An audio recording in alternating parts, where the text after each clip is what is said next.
To the Citi Prime News, which is live from our studios at number 11 Dr. Morton Loop in Adabraka, Accra. I'm Wilma Obubisa Coleman, and this afternoon I'm here with Zoe Abubedu Ado. Coming up over the next 1 hour, Appeals Court strikes out James Jachikwasin's application for stay of proceedings. Meanwhile, Minority in Parliament vows to use all options available to defend and protect their colleague in what they describe as the escalation of the ongoing persecution of the MP by the government. Also coming up, Attorney General and Minister of Justice Godfred Yeboah-Dame resigns as Secretary to the Executive Council of the National Cathedral of Ghana. Still ahead, Supreme Court dismisses application to injunct Parliament from continuing with consideration of the LGBTQ bill. And later, former Tamale Central MP Inusa Fuseni calls for scrapping of anti-LGBT law, indicating its amount to the invasion of privacy of individuals. I think that the bill will introduce more problems for us than what we currently have. Because Umar, they are saying that if you are in your house, you have a responsibility to ensure that your house people behave.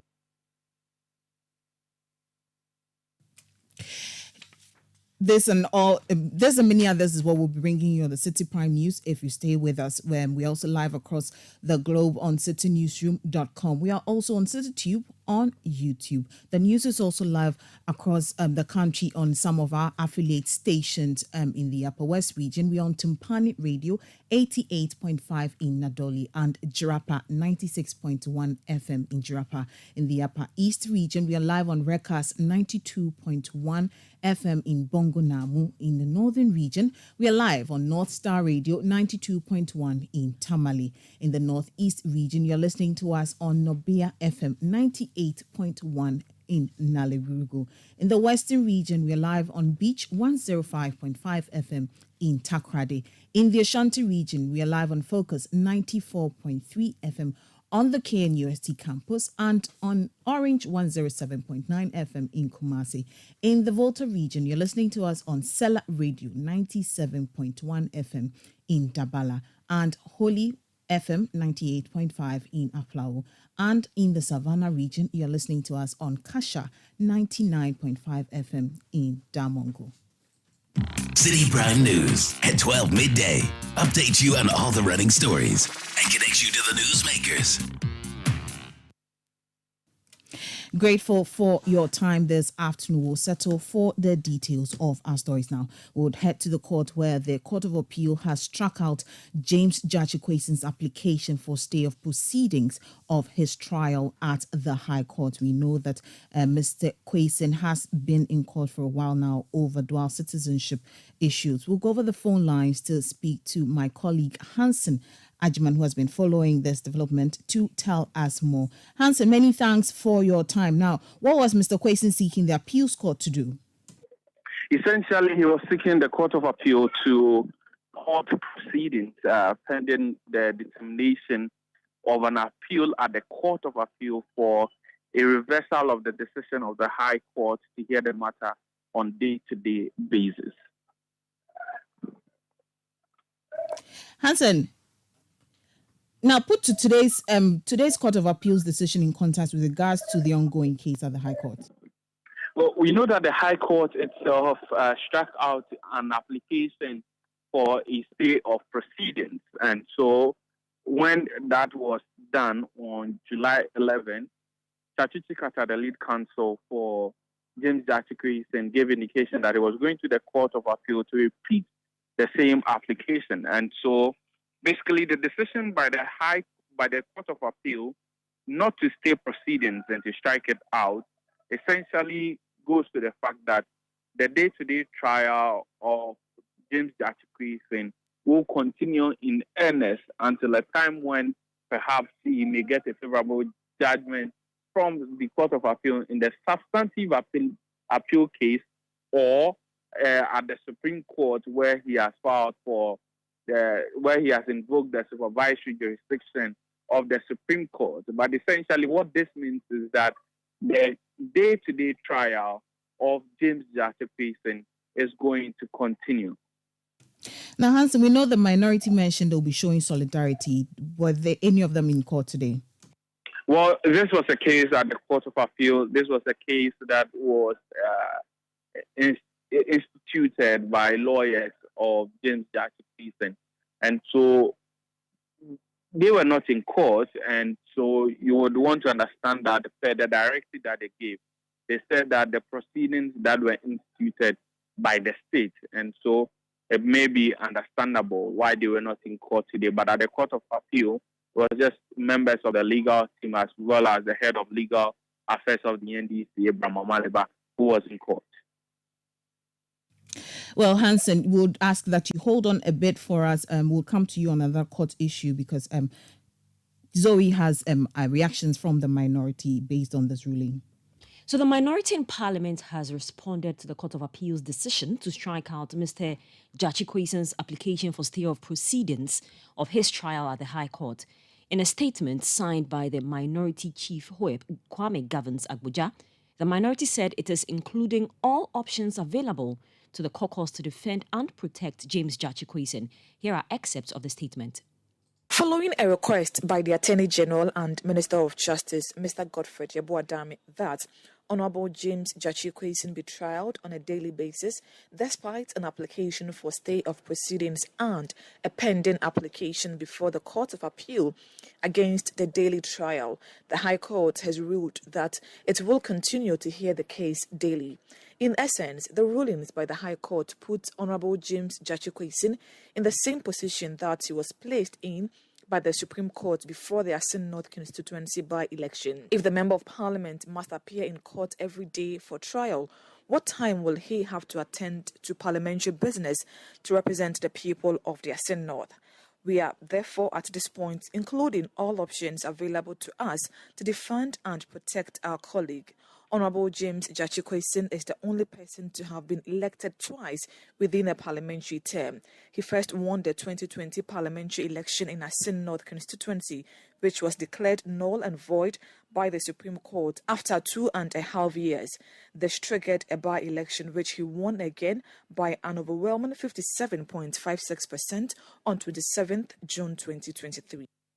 So that was Hawa Idrisu Mustafa with excerpts of the minority statement on the Court of Appeal's decision to strike out Mr. Jachikwesen's application for stay of proceedings. We'll go over the phone lines again. My colleague Hansen Ajman is still on the line to tell us more. There's this story where the Supreme Court has dismissed application to injunct Parliament from continuing with the consideration of the LGBTQ bill. Hansen, please tell us more about this one. So the applicant in this instance matter went to the Supreme Court challenging the decision of Parliament to go ahead with hearing the matter. And the substantive application is grounded on what the applicant says, a breach on Article 108 of the 1992 Constitution. Now, when you look at Article 108 of the 1992 Constitution, it indicates that no bill or motion can be considered by Parliament if that motion is not under the hand of the President, if that motion is looking for the imposition of taxation or is looking for a charge on the consolidated fund or anything that has financial implications. And before that motion is considered, the opinion of the person presided is needed to determine whether or not it poses some financial implications on the consolidated fund, for which it would need to emanate from the President. Mind you, this LGBTQ bill is a private member's motion led by Medina MP Francis Xavier Sosu. And so the applicant has moved the point that the Attorney General had indicated to the Speaker or to Parliament in an opinion that the Speaker ought to pass an opinion on the matter, whether or not it imposes some financial implication on the matter, which they, to a point, contend that that opinion had not been passed by the Speaker of Parliament, and the bill has been considered to a certain point where some debate has been held on it in Parliament. They also contend that even if the Speaker makes an opinion on the otherwise, or his opinion negates the point that it imposes financial implication on the consolidated fund. They argue that if you look at the budget, the bill in its entirety, aspects like having to have some form of corrective measures for persons who identify with the LGBTQ community. Now, these are aspects that will impose some form of financial implications on the coffers of the state, the consolidated fund, to be specific. And so it goes directly against Article 108. And so that is a substantive matter. So they filed an injunction as part of the substantive matter to injunct the Speaker of Parliament from further considering the matter, to the point that if this matter is considered before the substantive matter is heard, then and the court rules or delivers judgment in their favor, it will so happen that the cost implication that it would have had on the country and on the state will be more than if Parliament waits for the substantive matter to be heard. But the court, after listening to the argument, there were actually some clarifications that the bench was seeking from the applicant, in the sense that the court wanted to find out if the motion was to injunct the speaker, does it mean that if any other person sits or takes over the seats of Parliament, and know that we have a Speaker of Parliament and we have a first deputy and a second deputy speaker who, in their own respective rights, can't preside over proceedings in Parliament in the absence of the speaker. And so the court at a point was inquiring from the applicant if the speaker is not if the speaker is absent and any of these two persons preside, doesn't mean that they can continue with the bill. Again, the question was posed as to whether or not the application is seeking to injunct the speaker or is seeking to injunct Parliament. And mind you, there being that form of cautious attitude by the court when it comes to dealing with Parliament, acknowledging the point that Parliament is a master of its own rules and matters that affect Parliament ought to be dealt in Parliament. All right, Hansen, thank you so much for that update. That was my colleague Hansen Ajman bringing us details from the courts. Let's still stay with the anti-LGBTQ bill currently before Parliament. A former member of Parliament for Tamale Central, Inusa Fuseni, has been commenting on the bill and speaking to Citi TV's Umaru Sanda Amadou on current affairs program Face to Face. The former legislator stated that if the law is passed, it will lead to the invasion of privacy. If you want another form of colonialism or imperialism to try to impose on us a culture that is at variance with our own traditional culture. And that is why LGP is facing stiff opposition. We see it as a cultural recolonization, a cultural imposition, that this is not African. Well, if people I have said elsewhere, the LGP practices or unnatural carnal knowledge is an inherently private matter. It's an inherently private matter. There are many people who are heterosexual, but they engage in LGTB, or LGBTQ plus. We don't see, so they don't concern us. So keep it in your bedroom. In the four walls of a bedroom. We're not concerned with what goes on in the four walls of a bedroom. That is why when the bill came up first, I said, look, what we are trying to do is to get the states to start looking into the bedroom of people. We are creating a police state. A George Orwell kind of thing. 1984. So your TV, when you are in the bed, in your room, when your TV is on, your TV might not only be showing you pictures, but might also be recording and sending pictures. So we shouldn't have a system where under apartheid they were looking through windows and plugging out people who. So what are you saying? That we should not have a law? I do no. I mean, why will we spend state resources in prying into people's private affairs? It's already an offense. So let's leave it. It is not there. We don't recognize it. So the bill. So why don't we recognize it? If you come out openly and profess that you are LGBTQ plus. Well, I can't even pronounce it. Who mind you? But if you engage in it to the knowledge of the law enforcement agencies or responsible citizens we will arrest you and send you to court. There's already a law. So for you, the bill is unnecessary? There's already a law dealing with that. The bill is unnecessary. And that is why those who are doing it in their private rooms, we don't arrest them. The bill is unnecessary. I think that the bill will introduce more problems for us than what we currently because, have. Umar, they are saying that if you are in your house, you have a responsibility to ensure that your house people behave. What did they say? Family, decent, or what? Family values. Well, proper in accordance with proper family values. And so they are constituting everybody into a watchman. So actually, we are back to 1984. Okay, George Orwell? Yes. Yes, we are back. Let's still stay with the former Member of Parliament for Tamale Central, Inusa Hussaini, who has described the sentencing of his son, Abdul Issa, in the US as a difficult moment for the family. The 32-year-old was sentenced to a 2-year jail term after being found guilty for his role in a hunting-based scheme that defrauded individuals and states through the use of false online personalities, opening up about the issue for the first time with Umaru Sanda Amadu. The former Minister of Land said he is hopeful the appeal will go in favor of his son. Well, it's a difficult thing. It's difficult. I mean, you train your child, you bring up your child to be a useful and responsible person. You sit down with him at night and in the day to talk about what decent life is. You try to infuse in him what hard work can do. But we are of different generations, okay? My son actually is difficult to talk about him because deep inside me, I think that he was just caught by stupidity and naivety. You know, some level of invincibility. As a student, his documents. So he decided to register a company. I never sanctioned that. I believe that if you are sent to school to learn, you must concentrate on your studies. And I told him that. Now, but obviously, as a young man, he thought he could make quick bucks. So he registered a company. And he was actually buying cars for people. I know many people in Ghana that he's bought cars for.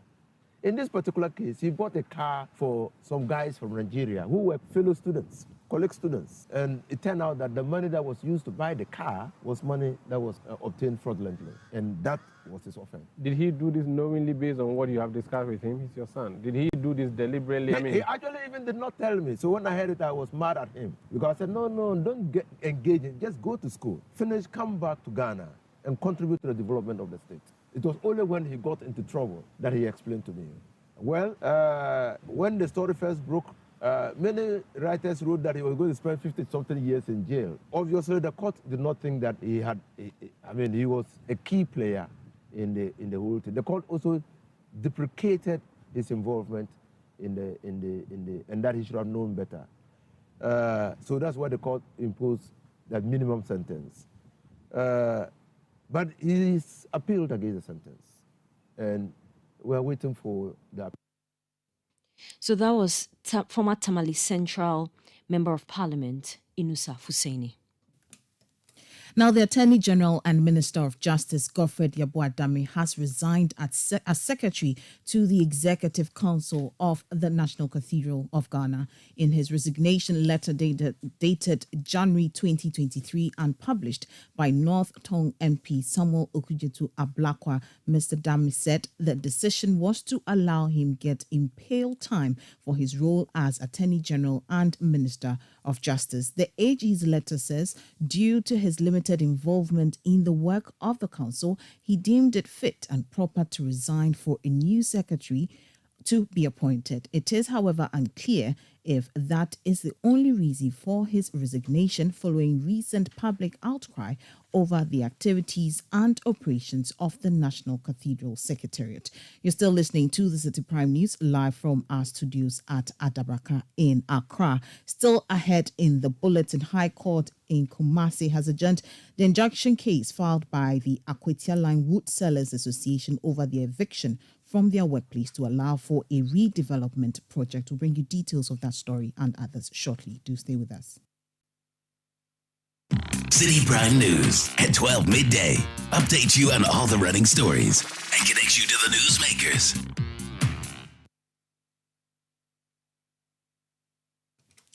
You're welcome back. Now, the Minister for Public Enterprises, Joseph Kujo, has revealed that very few state-owned enterprises are making profit, hence government's decision to privatize them.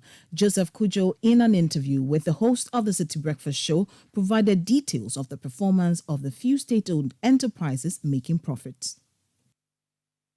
Very few. The SOEs, very few. I can at the moment even mention the Ghana Re, mention Boss, which has seen profits in the year 2023, because their 2022 account, audited account is out. But a few. But the point is that the trend from 2017 is that they are improving.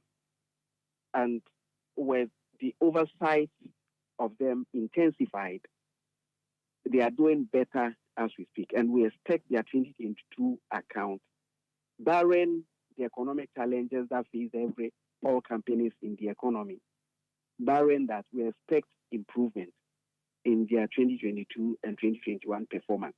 You know, the report you referred to is the 2020 state ownership report. That is 2020. But if I would give you some data to highlight the improvement I'm talking about, then improvement in the oversight and improvement in the performance, then I would refer to the fact that in 2016, only two of the state entities in all these, in the two categories of OSCs and the SOEs, presented audited accounts. Only 18 presented prepared accounts to audited. But the trend has been improvement in oversight under the current government, given the state, we call them specified entities. That's right. Given it the attention that they are receiving now. In 2017, 5 prepared audited accounts, but in 2018, 44 prepared audited accounts, 2019, 65, 2020, 79, and 2021, 95 prepared audited accounts. That has been the remarkable improvement that is enabling us to now focus on looking into their books. The Minister for Public Enterprises also explained the divestiture plans of government. I am referring to companies that are not operating and have been inoperative for years. As we know, there may be mentioning some of them would bring out the understanding. When we talk about GNTC, GNTC, Ghana National Trading Corporation of the past, still has some snippets of assets in the system. And those assets have come up that we should dispose of them. The company is defunct. State Fishing Corporation, UAC, State Construction Company, SCC, and so on. But once that people can identify with it, depending on your age, as Bonsatai, which is there in the Western region, Aboso Glass Factory. These ones have also even been on divestiture for some time ago, and so interest had not been forthcoming, but it's been part of the recommendation for us to intensify the effort to make sure we secure a private investment into it. That was the Minister of Public Enterprises, Joseph Kujo. Financial analyst Charles Mensah, for his part, said government must appoint turnaround management teams to prepare ailing state-owned enterprises for a smooth exchange. So I would have thought that maybe the minister would have brought in a point where we would appoint a turnaround management team. We already have the likes of auditing firms doing that for companies. So when it happens like that, they bring turnaround managers with the sole objective of turning it around, preparing it for the stock exchange. Now, in between that, then part of the proposal will be the debt equity swap. There are people in Ghana who do that in the private sector. When banks are owing, or when big companies are owing the banks, there have been negotiations where they do the swap. And sometimes they bring a new equity share who will then go into negotiation with the already old company and then spread the payment over time. So as they turn around, then they're servicing the debt. So there's quite a bit of things that can happen. Charles Mensah is a financial analyst. The Ministry of Environment, Science, Technology and Innovation says it is working on a legal framework which will hold companies responsible for the plastic waste they generate in the course of manufacturing and distribution of their products. The ministry explains it is carefully roping in this as part of a mechanism to address the menace of plastic pollution on the environment. The sector minister, Dr. Kweku Efriye, made these comments at a press conference here in Accra. Together with other nations, that maybe it's not even it's unconscionable to hold certain entities who use plastic as part of their packaging, even primarily responsible. But because of jurisdictional issues, we cannot hold, let's say, Aramco responsible.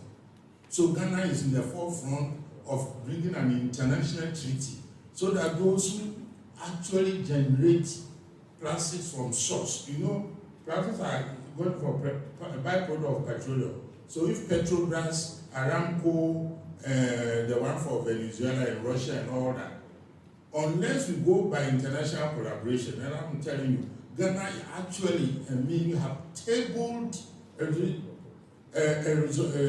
resolution or whatever you call it for consideration, putting a levy on that. And when we get that money, that is why we use it to augment our internal EPRP system for those. Yes, I will just go ahead and put in a little caveat. It's not like the polluter pays we are actually going to collect. They may not even have the capacity. But the financial burden will be on them. And we are negotiating with them. It's not like an imposition. That's why I say we don't want to disrupt the economy, unlike other countries. Dr. Kweku Efriye further indicated that Parliament has approved the National Space Policy, which will help boost the country's socio-economic growth. Pleased to announce that the National Space Policy has been approved by Cabinet, and this policy serves as a framework for utilizing space science and technology to drive our national development. Yes, Ghana has to be there. Space, science, technology. We have to be in space, not by way of constructing our own spacecrafts and whatnot, but we have to leverage on that technology because we can accept that into commercial means and aligning with other people who have the technological know-how. We can go there and then use the technology to develop our country very fast. Mercy is collaborating with several ministries and the private sector to establish the Ghana Space Agency. This agency will coordinate the development of human capital infrastructure and overall growth of the space science sector. That was the Minister of Environment, Science, Technology and Innovation, Dr. Kweku Efriye.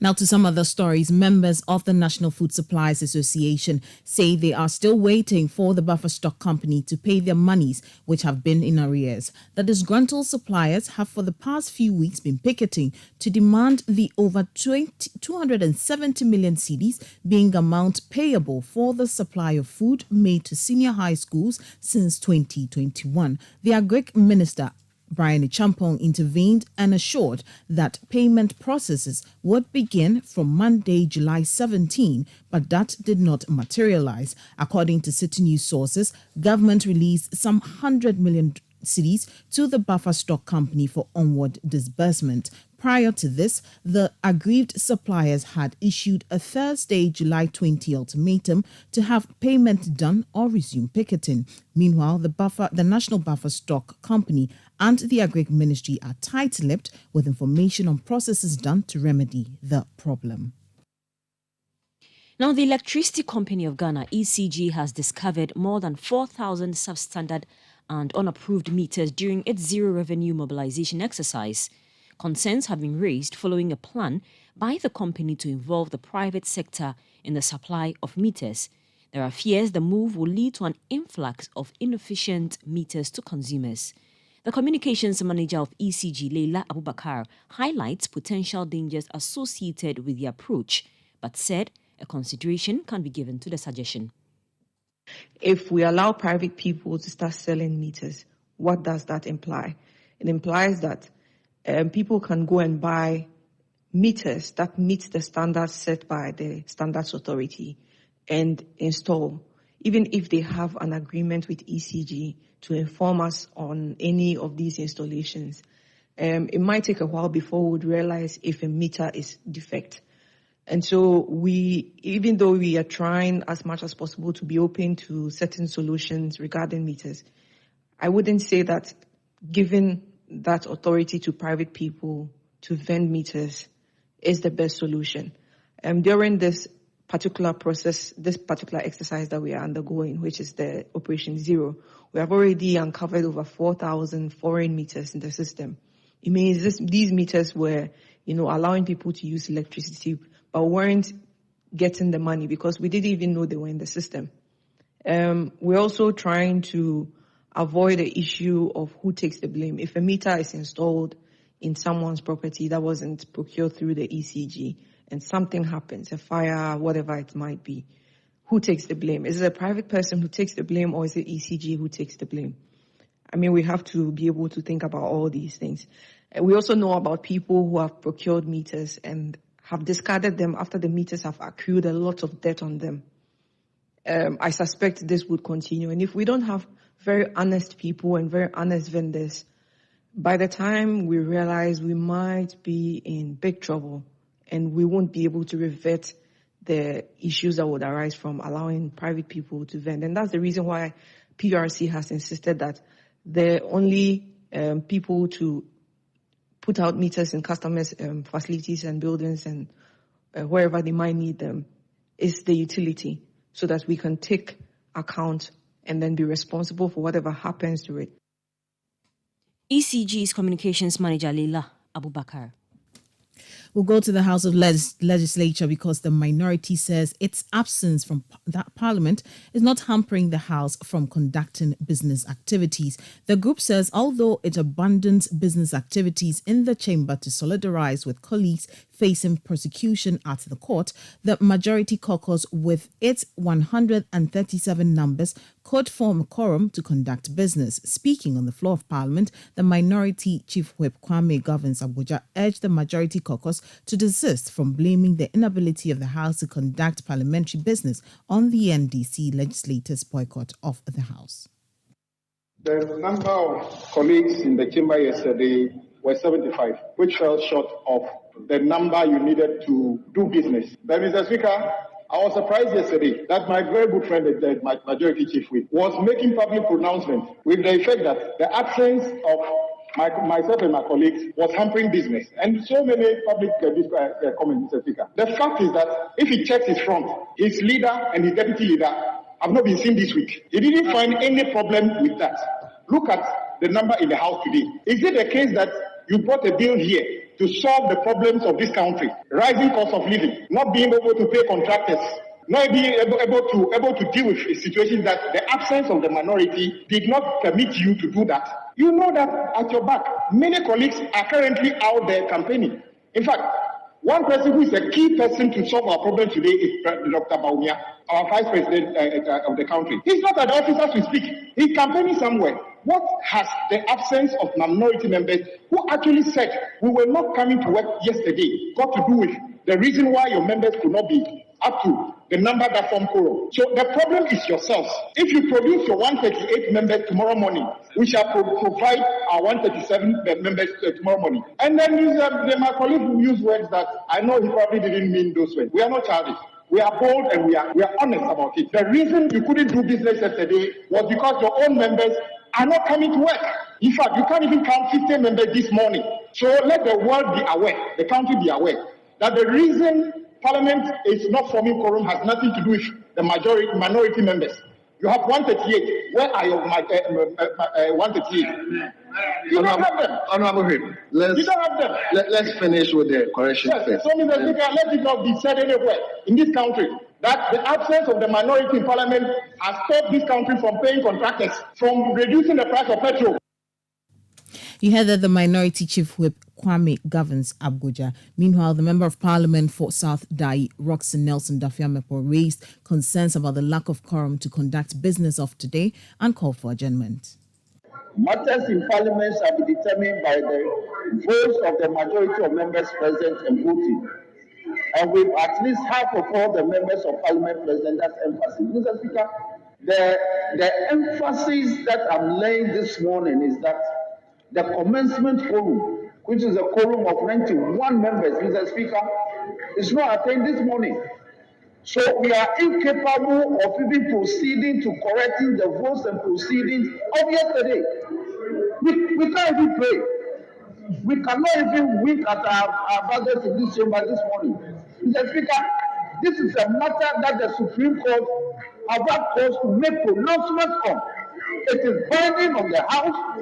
We cannot, as a House of Record, ignore this and proceed with business this morning when we are woefully incapable of making the minimum quorum of 91.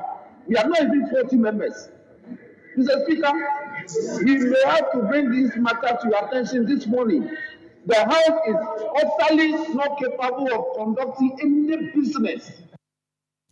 You had the Member of Parliament for South Dai, Roxanne Nelson Dafiamepo. Away from Parliament, and a group calling itself Osu for Peace, Progress and Unity Movement has described as unfortunate the decision by the police service to halt their planned protest scheduled for today. Accusing the government of meddling in their traditional rulings, the group emphasized the need for the government to respect and allow the kingmakers of Osu to handle the installment of a king without interference. They fear that such government interference could potentially escalate tensions among residents of Osu. Addressing the media, an executive member for the group, Reginald Nilate, urged the government to step back and refrain from getting involved in the traditional processes of Osu. Government has set its foot on Osu and trying to control the people of Osu with quote-unquote political mind. Osu is one, a place that there is peace. That is why you can see that when you come to Osu, you have the castle on Osu, you have Flag Towers on Osu, you have all the ministries on Osu, you have conference center on Osu, you have parliament out on Osu. So Osu is so peaceful that these particular institutions that helps governance in this country is situated. So how could you then say we are picking signals in Osu that people of Osu cannot come out to demonstrate peacefully to tell you what they are going through? There was a ruling. No, when you go to court, ruling and judgment becomes public document. So this is it. There was a ruling from Dodowa that 3 people are trying to portray themselves to be kings of Osu. Then what did Dodowa say? Dodowa made you know that all these 3 people portraying themselves to be kings to stay somewhere, not to be on the streets of Osu, calling themselves kings of Osu. Now, then government from the other hand side, putting its blind side on the ruling of Dodowa, pick one person out and then try to portray the person to be the king and the paramount king of Osu. Is he not sad? That was the executive member for a group calling itself Osu for Peace, Progress and Unity Movement, Reginald Nilate. Meanwhile, there's heavy armed security presence at the Mandela Park at Osu, where a planned protest by residents in the area was expected to commence. We'll bring you an update of developments in our subsequent bulletins. We'll take you to the Ashanti region, where the High Court sitting in Kumasi has adjourned the injunction case filed by the Akwetia Line Wood Sellers Association over their eviction by the local assembly. The matter is to be heard on 14th August 2023. The Asokore Mampong Municipal Assembly has so far commenced construction work, leaving persons who work in the area stranded. Speaking to Citi News after court proceedings on Wednesday, the Secretary of the Wood Sellers Association, Mohammed Umar, called for justice to be served in the matter. You know, our members, some of them, they have demolished their place. Some of us are there. Even yesterday, you have covered something. But you know, the case is in court, so we don't want to talk much on the case. Because if the case is in court, maybe you talk and you go and fumble. But well, those of your members whose areas have been affected, that's where the construction is going on. Have they been relocated? What is the arrangement? No, they have not. They are there hanging around. They have not given them any place. And we were hearing from people that the contractor have given them some place. We didn't see any place, so we can't talk about that. So what do you want to be done? We want justice to be done. We need justice to be done because we don't want any mayhem or hey. That's why we brought the case to the court, for the court to rule and do justice. That's all. You heard that the secretary of the Wood Sellers Association, Mohammed Umar. Now, the leadership of the group has described the decision by the authorities to redevelop the area as a deception. Even at all, it's a wood. We can't sell wood on the store, in the store. But if they develop as like how they develop it to the Sokoban people, it's better. But they are not developing that like how they develop to the Sokoban people. They are just building a store to hide to the people, and then the contractor will correct his money to his pocket. It's not for government. Emmanuel Owusu is the treasurer of the Akwatia Line Wood Sellers Association. We're taking on to the Eastern region, where the autopsy report on a lady allegedly murdered by her boyfriend in Koforidua has revealed that she was stabbed 12 times. The report also disclosed that the late Felicia Abna Oparabia suffered exsanguination, wounds to the neck and multiple stab wounds before her death. The incident happened at Rum, a suburb of Koforidua, last month. The police inspector, Sergeant George Defia, told the court today that the deceased was attacked by her boyfriend, Gordon Daku, following an argument over an aborted pregnancy. The accused person, who reported sick to the police clinic yesterday, today appeared in court in a sober manner, but his plea was not taken by the court. The docket, according to prosecution, is ready for onward submission to the Attorney General's office for advice. The court, presided over by her Anna, Nana Amadabafin, remanded the suspect again into police custody to appear on August 8, 2023. You're still listening to the Citi Prime News live from our studios at Adabraka in Accra. Still ahead in the bulletin, KNUST collaborates with the National Council for Tertiary Education to accredit expired courses. We'll bring you details of the story and others shortly. Do stay with us. Citi Prime News at 12 midday. Updates you on all the running stories and connects you to the newsmakers. Out of over 10 million Ghanaians employed, only 1.9 million are actively contributing to SNIT. For most people, their retirement plan is either their children or savings. What if your child is unable to care for you? Long life depletes your savings, or you suffer permanent disability. Financial support from loved ones in your old age is a blessing, but you should not rely solely on them. Whether you're a fashion designer, an online entrepreneur, a lawyer, or a business owner, today, life is good, but tomorrow may be different. Register with SNIT and sign up for SEED for old age pension, invalidity pension, and survivor's lump sum benefit for your nominated dependents. Take control of your future. Ayo Udachio, Fano Pass now. Dial *711*9# to pay your contributions. Contact SNIT on 0302 611 622 or on socials at SNIT Ghana. SNIT, we deliver on our promise. T's and C's apply. SSNIT. The system has nothing on her. Those in power fear what she can do. She is Madame and she is here. On one hand, she's a humanitarian, and on the other, she's using them to seduce men in power for favors. Madame is a new drama series that explores the evils of an uncontrolled system where young women are exploited. Showing Mondays to Fridays at 8 p.m. on Aquaba Magic, DSTV channel 150 and GoTV channel 102. Stay connected on star 759#. 1xBet jackpot is here with weekly massive prizes up for grabs. All you have to do is place your bets on any sports game and stand a chance to win. Simply register at 1xbet.com.gh. Use promo code JackpotGhana and place your bets. 1xBet is your key to great victories. Feel like a winner. 1xBet. Gambling can be addictive. Bet responsibly. Not for person under 18 years. This advertisement has been vetted and approved by the Gaming Commission. Citi Prime News at 12 midday. Update you on all the running stories and connect you to the newsmakers.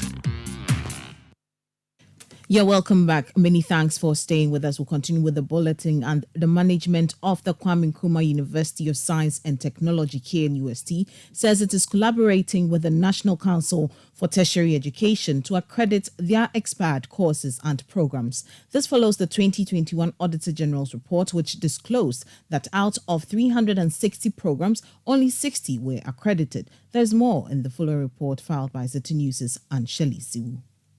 On Tuesday, the committee scheduled a session for the Ministry of Education and its agencies after they earlier failed to appear. This was to review the Auditor General's report pertaining to the ministry and addressing infractions and anomalies that were cited. When management of the Kwame Nkrumah University of Science and Technology, KNUST, made an appearance, committee members raised concerns over some programs offered by the school which were not accredited. The management of the institution have, however, assured the committee of commitment to resolve the issues. Here are excerpts of the committee sitting. We are not taking this matter lightly. Everybody has to do his duty. We cannot be running programs for students that are paying fees, that are writing exams for which certificates are issued, and the integrity upon which these certificates are issued are called into question by auditors. So as the elected representative of the people, we don't want to see this feature in the 2022 report. So, Honorable Chair, all the sentiments that have been expressed, we are together on this. And Honorable Chair, let me assure you that when we appeared before you last year and this issue came up, a lot of efforts have gone into accreditation because we have listened and we continue to work with our regulation. I think you are defending everything. As a committee, we are not happy. We are not happy. Thank you, Honorable Chair. I'm sorry that you are not happy, but my assurance as Vice Chancellor, Honorable Chair, to you is that we are doing everything we can. Vice Chancellor of KNUST, Rita Akosia-Dixon, called on the chairman of the committee to suggest to the National Council for Tertiary Education, DTEC, to extend its accreditation period from 5 years to 10 years to afford the school ample time for the accreditation exercise. Honorable Chair, in fact, this is one of the greatest news I've received today because, Honorable Chair, it's something that we have been discussing. And Honorable Chair, please, you are the lawmakers, so I think that you need to provide that needed support. The 10 years proposal will be a very helpful way to try and go around this problem. And as universities, we will jump for it. Thank you very much, Honorable Chair.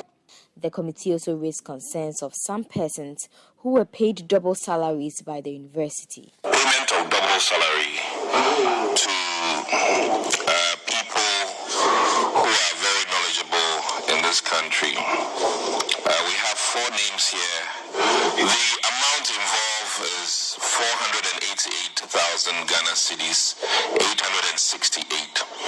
And as it stands, we need to know if the monies have been refunded to your institution and what measures have been put in place for people who double dip in this system using sabbatical leave. As far as the university is concerned, we haven't paid any double salary. These are officers who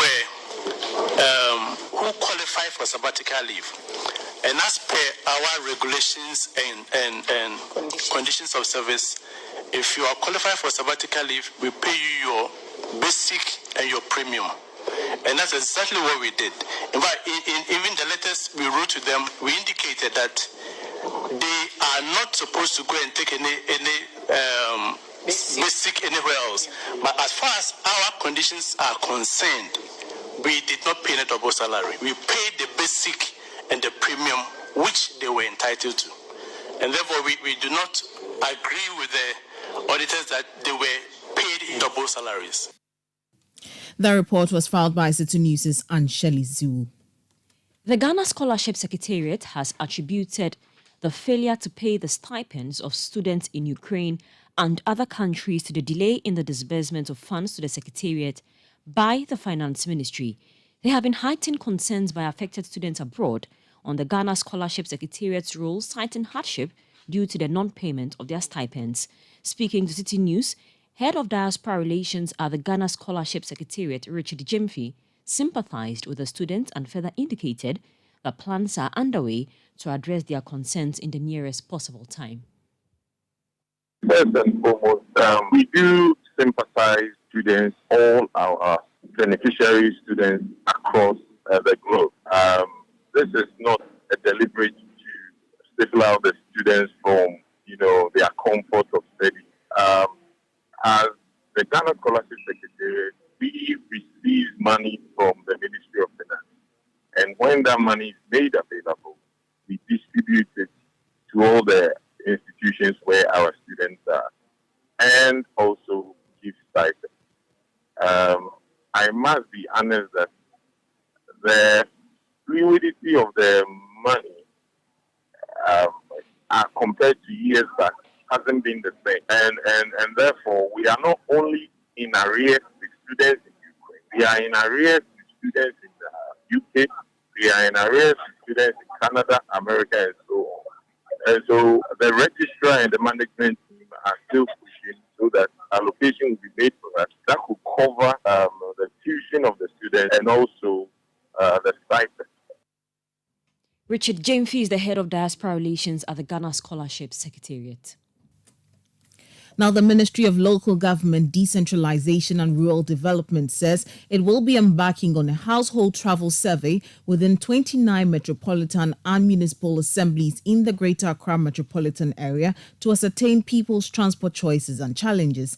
The survey, which will commence on July 24 to September 30, is aimed at informing policy direction in planning effective means of transportation for the country. Addressing the press on behalf of the Sector Minister, Director of Human Resources at the Ministry, Kwabena Dintra, listed the assemblies to be surveyed. The survey will also target approximately 7,500 households across the 29 metropolitan municipal assemblies of Ghana, which cut across Greater Accra, Eastern Region, and Central Regions. We will deploy standard data collection tools to ensure statistical accuracy as well as confidentiality of respondents. The metropolitan and municipal assemblies include Accra, Tema, La, Kwantanai, Medina, Ga West, Ga Central, Ga East, Ga South, Tema West, Ashaman, Pong Kantamanso, Lejekuku, Krowo, Kole Krote, La, Dadi, Kotopong, Ayawasu North, Ayawasu East, Ayawasu Central, Okankwe North, Adenta, Wejagbawi, Gomua East, Nsawam Adwajiri, Awutu Senya East, and Ningo Pram District Assemblies. Kwabena Dintra is the Director of Human Resources at the Ministry of Local Government, Decentralization and Rural Development. Let's do some sports now. A former striker for Kumasi Asante Kotoko, Kabiru Moro, has been laid to rest today in accordance with Islamic rites. The ex-Mediama and RTU attacker died yesterday after collapsing during a community football match. The 35-year-old collapsed on the pitch in Akutia in the Eastern region. Citi News' reporter Evans Ofochumanso spoke with the late player's uncle, Buhari Tamimu, for details of the tragic incident. I was in the house when I called a friend to talk to a friend. And the friend just told me, "Hey, won't take the Abba?" And I asked him, "Then Abba?" He told me Kabiru has passed. I said, "What?" No.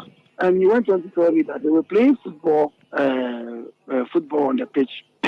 There's a pitch in Akutia called Chinese Park, which is very close to the family house. So that's where you normally play football all the time.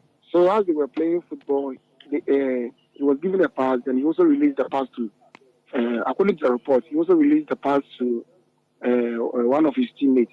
After releasing the pass to one of his teammates, then he fell on his knees. So they thought it was one of the dizziness. So the friends were telling him, "Oh, Uluma, sorry," not knowing he was suffering. So they quickly rushed him to the St. Thomas Hospital. When they got there, the doctor tried his best, but unfortunately, he couldn't survive. From the hospital, what has his death been attributed to? Honestly, we are yet to take the medical report from them. But from looking at the things, I believe it was a cardiac arrest. Buhari Tamimu also eulogized the personality of his late nephew, Kabiru Moro. Kabiru Moro is loved, one person who respected people because he believed respect is reciprocal. Even in case he gives respect to them, honestly, someone like me, whatever you see, because I was named after one of his grandparents, so the family called me Obro. So whenever he sees me, Obro do, then I respond, striker. So Kabiru really loved everyone, as people are also showing the same love as we are paying the last respect to him. Buhari Tamimu is an uncle of the late former Asante Kotoko player, Kabiru Moro.